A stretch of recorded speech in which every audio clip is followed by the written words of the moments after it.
Good afternoon, everyone, and welcome to a major discussion with Speech and Hearing Sciences. Today, we are joined with Dr. Monica Harn. She's the chair of the Department of Speech and Hearing Sciences. We also have Alyssa from Admissions that is here to answer any questions from our students. And then thank you. I'm JT Robertson. I work for the College of Fine Arts and Communication, and I'll be serving as your moderator today. Before we get started, I want to remind anyone that's on to please silence your audio and turn your video off so it doesn't interfere with Dr. Harn's presentation.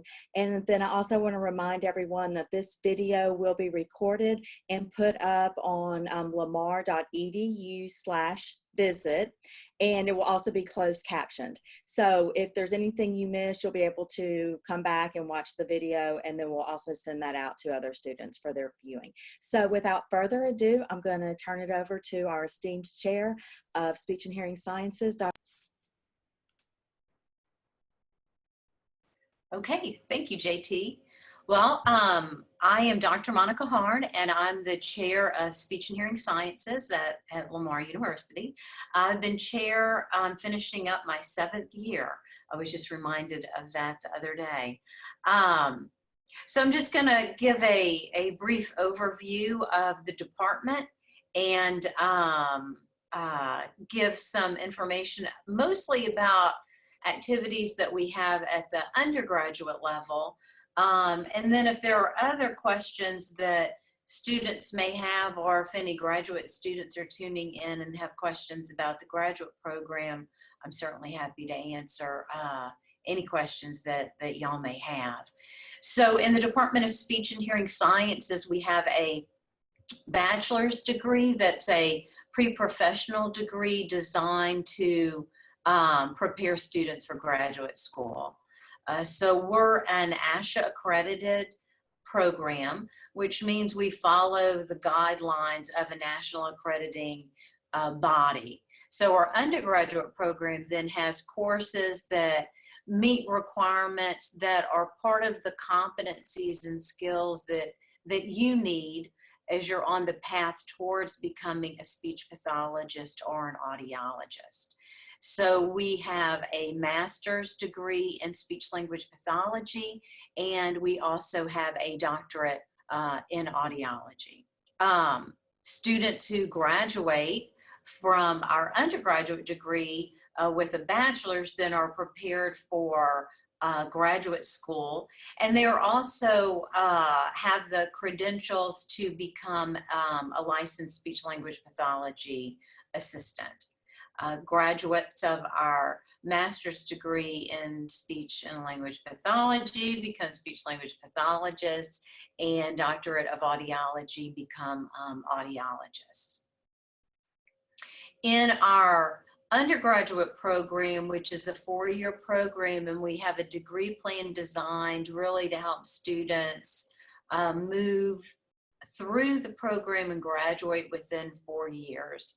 So I always tell our students, I love each and every one of them, but our job is to get you across the stage, receiving your diploma in the most effective way that we can, and efficient way that we can. So students then start taking in their freshman year major related courses, foundational courses for the major, and then really start to enter core courses in their sophomore year about basic processes in communication sciences and disorders. And then in their junior and senior year, they begin to take courses specific to a scope of practice area.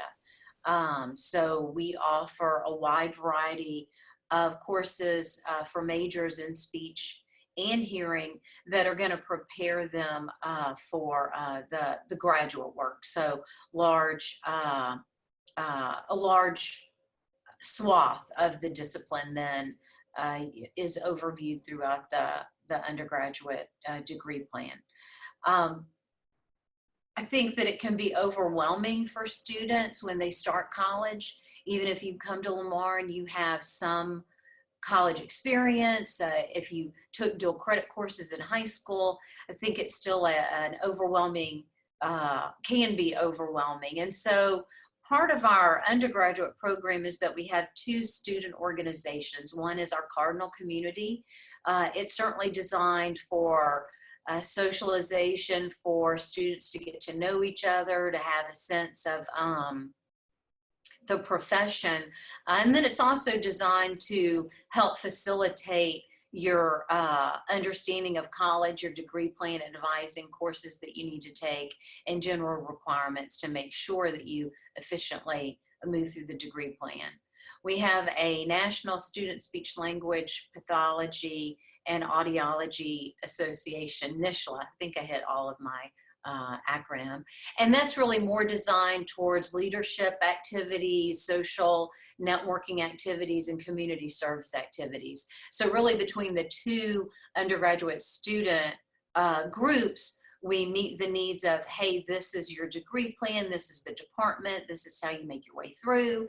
And then we also have an organization that says, hey, we want you to have some leadership activities, community service activities, and just getting to know your colleagues and hopefully your peers as you move through Lamar, graduate, become an alum of Lamar, and then are working professionals.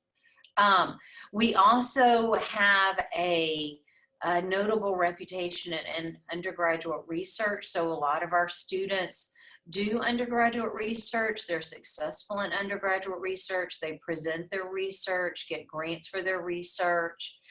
They present both locally, but then also at state conventions, and some of our undergraduate students present at national conferences, and then may also participate in publication aspects of their research. We also have a junior clinician program where we pair undergraduate students with graduate students, and our undergraduate students get an opportunity to participate in the clinic and really have a sense of what is the world of a speech pathologist, what is the world of an audiologist, and what is the world of a graduate student. So that's kind of an overview of our department, an overview of the opportunities and activities that we have for undergraduate students. I'll touch briefly on a unique component of any department in communication sciences and disorders or speech and hearing sciences, is that we have a full functioning clinic here. So we have a speech language pathology clinic and we have an audiology clinic. Our speech language pathology clinic includes, really, our youngest client is 2 years of age and it goes through geriatrics.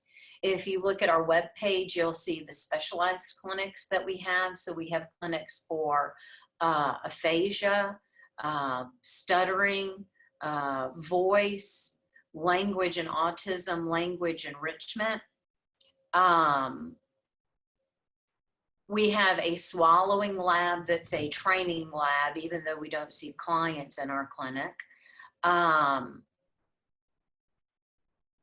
don't think I'm missing anything. We also have outreach programs that are associated with our speech pathology clinic. So for example, we do extensive work in Port Arthur Independent School District, working with preschool children with developmental disabilities, parent training programs, and we've started to do a little bit of work in the elementary schools related to disabilities, and we also work in school-age classrooms for children with severe profound disabilities, so our students get to have some experiences with augmentative and alternative communication. We run a Interact program, which is a activity that the speech language pathology clinic has with Beaumont community players, where we deliver a program for neurotypical and neuroatypical populations to work together on putting on a play. And I feel like every year we have something new, but that's just a general overview. And then we have an audiology clinic where we work in hearing testing, hearing aid fitting, oral rehabilitation, where we support people on hearing health, and then also counseling them on how to manage challenges that they may experience as a consequence of their hearing. We have extensive research in the area of tinnitus and digital programs for people with tinnitus on how to manage the challenges that they experience with tinnitus.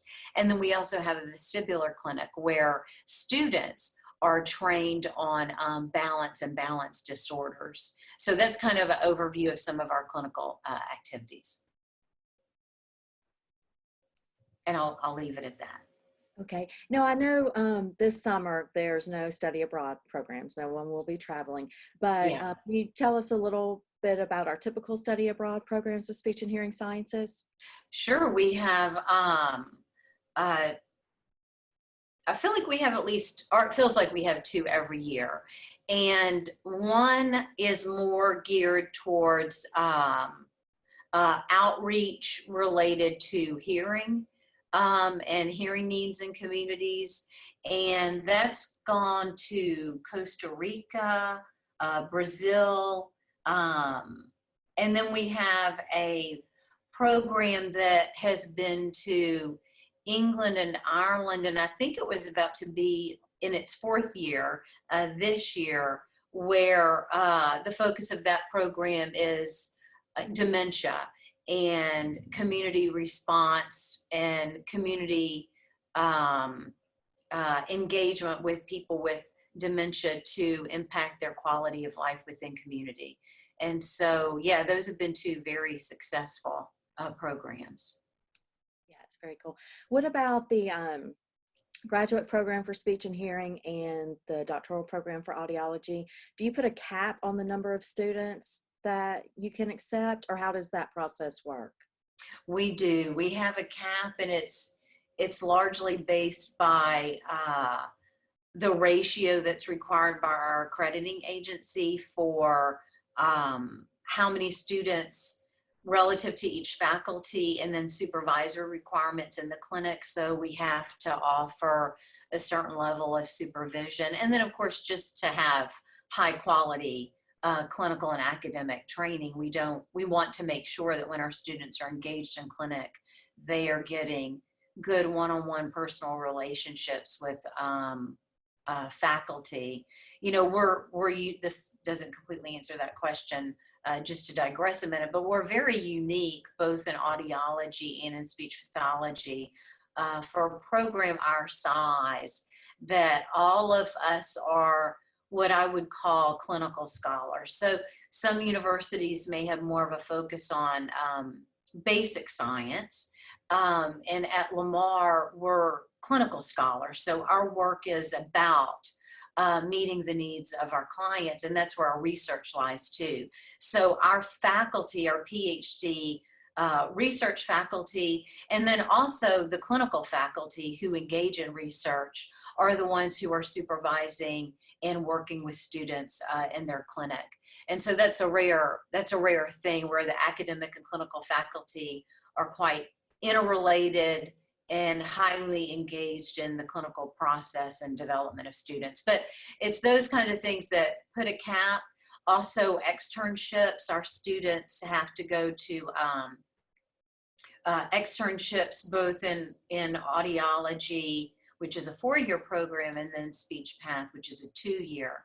And so, you know, making sure that the students who come here have really good externship activities, that, you know, we're in contact with students as they engage in those externship activities, that also influences a cap. And then, of course, our facilities here.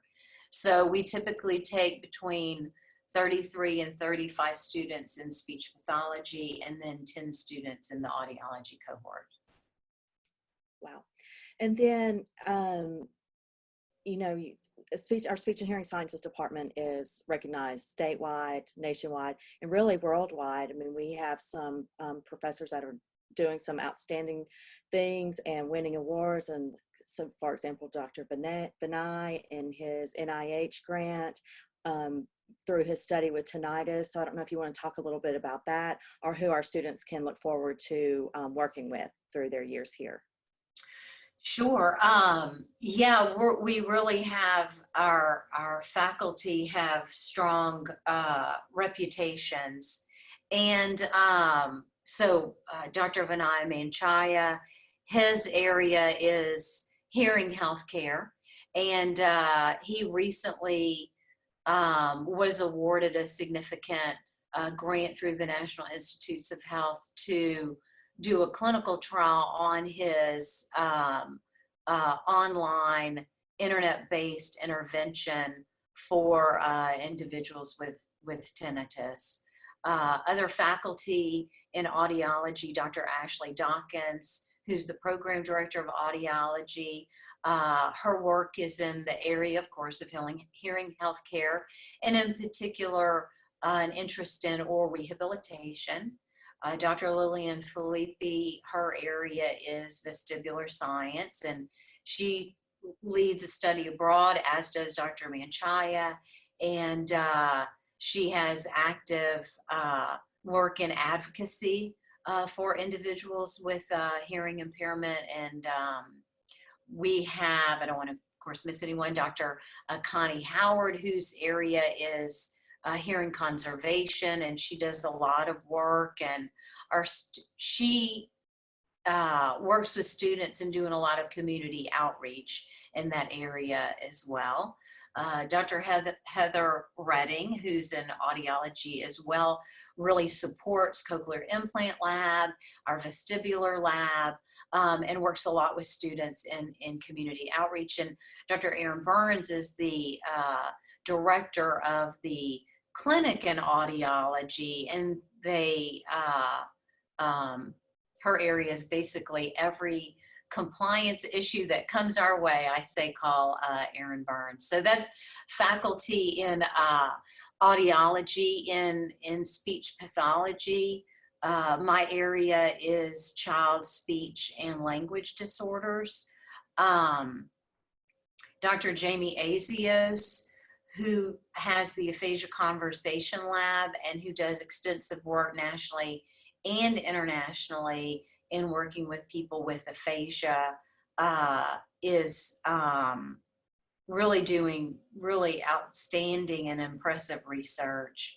Dr. Michael Azios, who his area is people who stutter, he runs I can't begin to tap into everything everybody does. I feel like, I could probably talk for an hour, but he runs an on-campus support group for college students who stutter, and does a lot of research in that area. And it also has an outreach program to Port Arthur schools, where he works in classrooms and with teachers and with administration on how do we change how we think about what is disability, and how do we influence and facilitate within the classroom and within school communities. Dr. Nandu Radhakrishnan, and in conjunction with Miss Abigail Dupin, run a vocology certificate program, which is for people who specialize in voice and vocal performance. And we also have a vocology and voice clinic here that Dr. Nandu runs and does research in. Dr. Lakeitha Morris, her area is parent training programs to facilitate home environments to maximize language and literacy, and she's doing some great work in internet programming with parents, and that research is super exciting and taking off. Our clinical staff, clinical faculty, Ms. Beth Byers is very focused on public school service delivery. We just completed a research project looking at service delivery in public schools with children with articulation disorders. Ms. Saar, who is our director of the SLP clinic, runs many programs, including the theater program, but she also coordinates with OASIS and does take students to work with care providers and individuals with dementia. And Alyssa Scales, Miss Scales, teaches our undergrad course in interprofessional education and is a clinical supervisor. And we have wonderful adjuncts as well, Miss Nancy Ridley and Carmen Adams. So yeah, JT, have I missed anything? I don't think so. I'm very proud of our faculty. They're pretty awesome and amazing. They are. Yeah. Yeah, a lot of great work happens. Yeah. Yeah. Now, as an undergraduate student, do you have to know, or at what point do you need to decide if you're going speech route or audiology route? You don't. It's a bachelor's in speech and hearing science, so it prepares students for either. A lot of students, we really encourage taking all of the electives that include electives in audiology and electives in speech path. So I would say, though, by and large, students, once they're in those elective courses in their junior year, they have a pretty strong sense of what direction they feel like they want to go. And, we really have an open door policy here. So students who are questioning will often sit and meet with faculty to talk about their experiences, what made them decide, their personal journey in the profession, why they became audiologists or speech pathologists, why they enjoy working with adults, geriatrics, school-age children, adolescents. And so I think through all of that, as undergrads get to know the faculty, they start to identify a direction that fits best for them. Yeah. Okay. What's the hire rate for your graduates? We have 100% employment.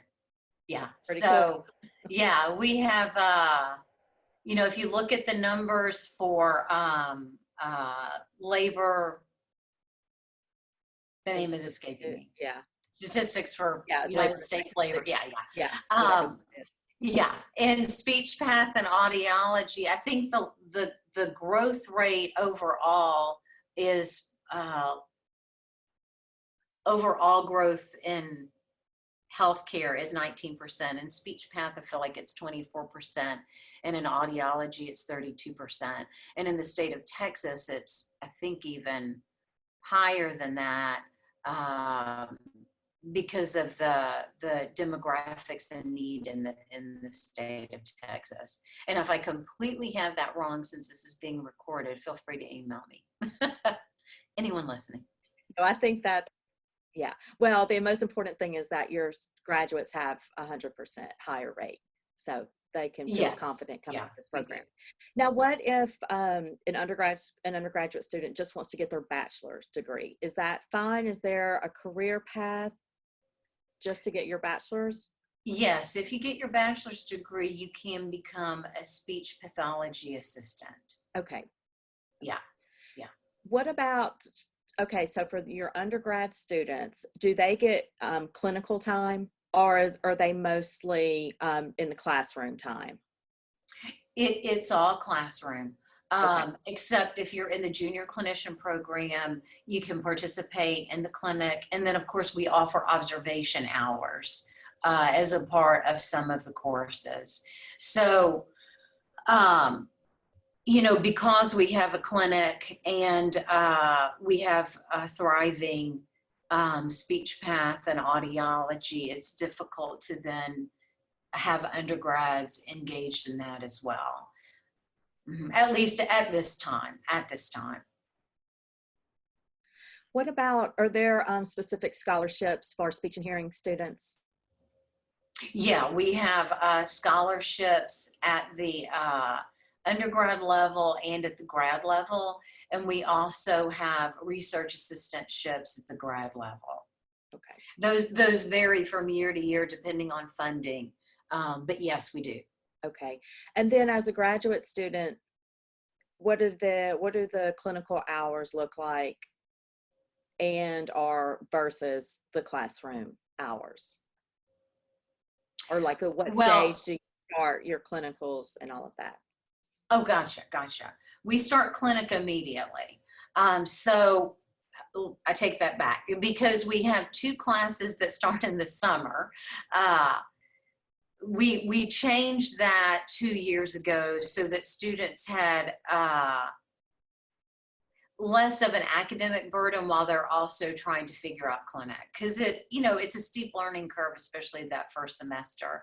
So students take 2 courses and then enroll in clinic in the fall, but only after pretty extensive orientation. And in the summer, we have clinical modules and other activities to prepare students for clinic. But students in speech path have to get 400 hours within 5 semesters. And so that's a lot of clinical hours. Yeah. So, and yeah, and you learn by doing. No one expects students to be perfect the day they start. So, you just have to jump in and start getting a sense of who you are as a clinician, and discover yourself with different clients, knowing that it's 2 years of growth, right? But you need to start at the beginning. I don't know, some programs weight it differently, but my opinion, not that it's the only one that counts, of course, is that you learn by doing. And because we have such strong supervision, we have extensive guidance in that process. Okay. So from the outside looking in, it seems like all of your students are so close knit, I guess, because they're always working so hard and working together as a group. But is that the general environment, would you say, of your department and the undergraduate department or class? Yeah, I did. Yeah, for sure. I think the student organizations help a lot with that. I think all of the undergraduate research work that we have and the junior clinician program, all of that kind of helps knit together everybody. And we do have,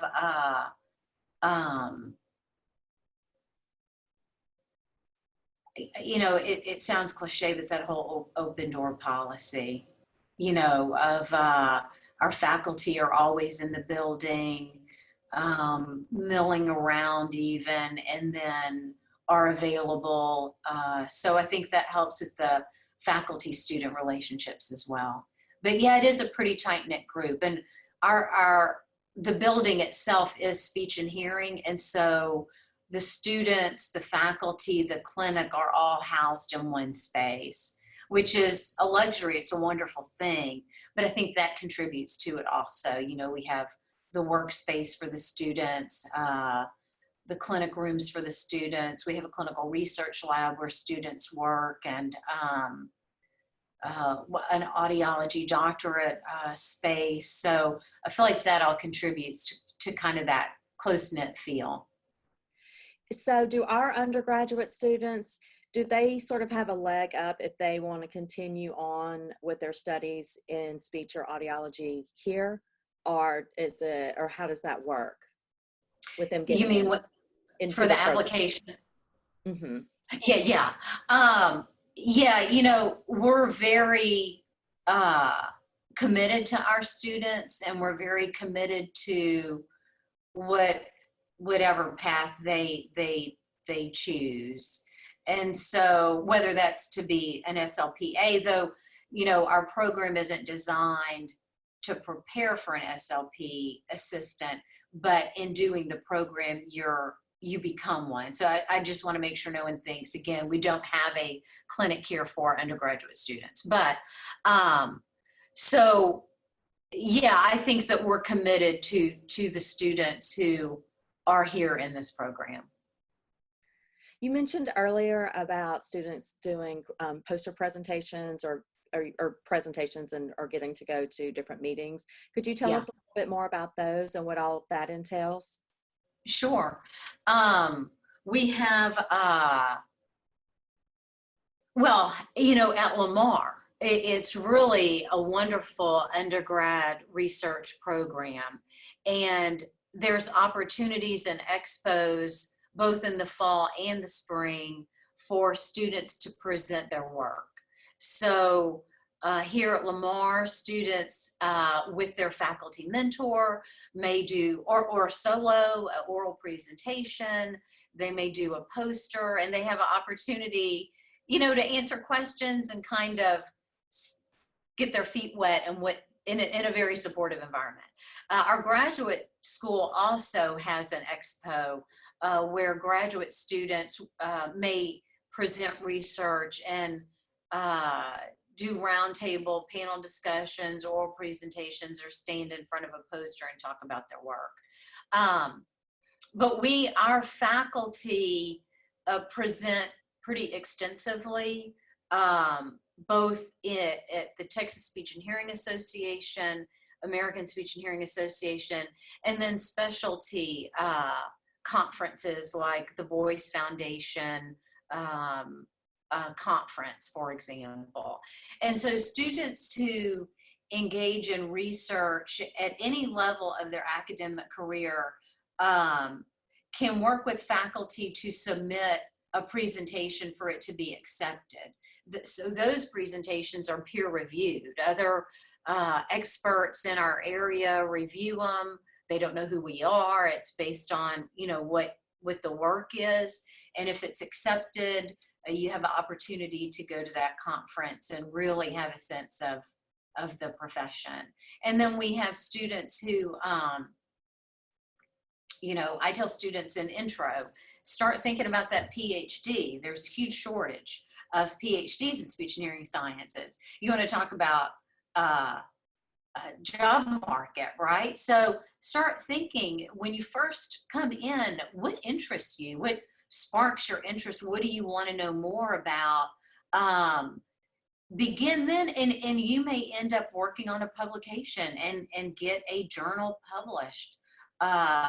Get an article published in a journal with a faculty member. And we have a high rate of students who, you know, can then have a leaping off place to apply to PhD programs, which are largely funded programs where they would cover, you know, tuition, et cetera. So yeah, so I like to think as soon as students come in intro, we're considering the arc of their lives. And their first point here at Lamar could be the beginning of working as a speech pathology assistant. It could be entering graduate school and becoming a speech pathologist or audiologist, or it could even be beyond that. I would say that this faculty as a whole kind of have that sense. I know that's not the question that you asked, but we really look for opportunities for students to get out there and just see what all they could do in the field.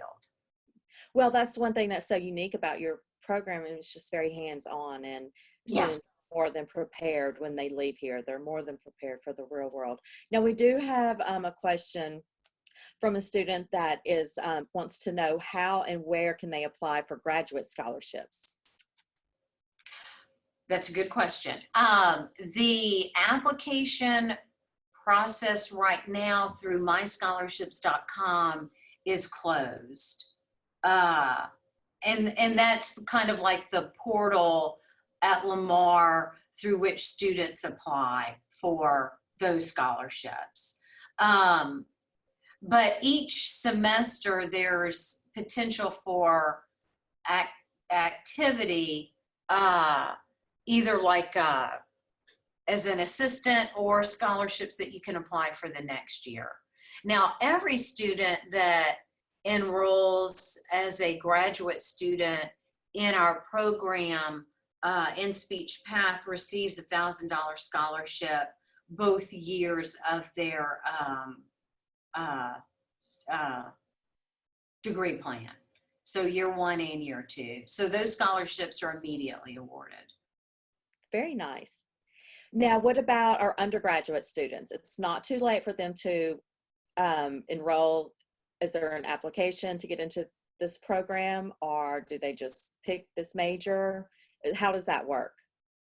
Yeah, if it's an undergraduate student, they just enroll in Lamar, and admissions may have a better answer to that question. But yeah, you would state that this is your major of interest, and then I think just go through that application process. Now, if you're a student who, you know, if you're watching this and you're thinking, I don't really know, this sounds interesting to me. I'm listening to a variety of these things in education or healthcare, trying to figure out what I want to do. You're welcome to send me an email if you apply to Lamar and don't have your major selected and just apply to Lamar as a student. You're going to begin with your core curriculum. I'm happy to meet or talk to you about the degree, or send you some links to learn more about speech pathologists and audiologists. Now, I've had a lot of students recently writing me about the leveling program. So they've graduated with the bachelor's in a different field. And that too is rolling admissions, but you can still apply now for that as well. In general, for a leveling student or a transfer student, I like to meet with them and just kind of talk through, well, what does if it's a 2-year plan or it's a leveling plan, just to kind of connect them with me and with the department. So if someone, again, doesn't know, you're welcome to write me. If you're a transfer student or coming as a post-bac with anticipation of applying to the graduate program and want to have a sense of what that is, there's still time for all of that. We still have, everything's online this summer. And so that's actually made it easier for some students to take some classes in trying to decide, is this a career option for them? So. Very good. Well, we're getting close to our 40-minute time limit. So I'm going to share my screen. I know you mentioned that anyone can contact you. If they can't find your email, Dr. Harn, I'm putting my information up on the screen. So Okay. You can always get in touch with me, and I can put you in touch with Dr. Harn or any of her faculty, and Perfect. we will get your questions answered. And so with that, thank you very much for all of your information today. It's very helpful, and I know it will be helpful for any of our incoming students. And if you have any other questions or need some more information, you can always go to lamar.edu/speech and hearing, and you can find Dr. Harn's email address or any of our other faculty. And also I want to remind you that this video will be up here in a few days on lamar.edu/visit. So thank you everyone for joining us today, and I hope you have a good afternoon. Bye-bye. Thank you. Bye.